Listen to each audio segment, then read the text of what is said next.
Tonight, Colfax residents are on edge after a shootout left a deputy in critical condition. It happened outside a McDonald's. The Placer County Sheriff's Office says the suspect was also shot and died on scene. ABC 10's Roxanne Elias talked with investigators and has the latest from Colfax. Chris and Laura, when something like this happens in a small community like Colfax, it disrupts everything. The scene has since been cleared. The roads are back open.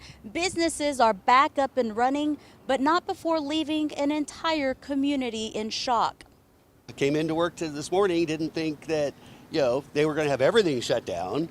Rod Allen, an employee at Marvell in Colfax, had no idea a man he had spoken to the night before would later be accused of shooting at deputies. My supervisor that I was working with had mentioned that, hey, I think that's the guy my friend was texting me about, that it was involved in a burglary, near her house earlier this week. According to the Placer County Sheriff's Office, multiple deputies were patrolling the area of South Auburn Street in Colfax when they noticed a van at this McDonald's parking lot. It matched the description of a van involved in a burglary in the area the day before. Deputies went up to make contact with the van and the suspect who was in the van. That suspect immediately became uncooperative.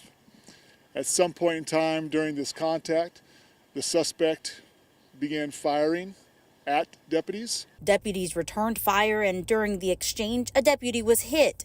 He's in critical condition but expected to survive. The suspect was also shot at some point and pronounced dead on scene. It's unclear if he shot himself or if he was hit by deputy gunfire. The general manager of the McDonald's says employees had just closed the restaurant a few minutes before. Now everybody's scared.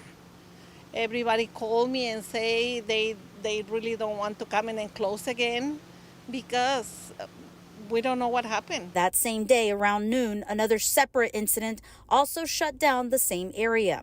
Well, it's madness, and we had an incident prior to that in that morning where a gentleman came in and was, talking about how he had guns in the vehicle. But it had nothing to do with what had happened the night before.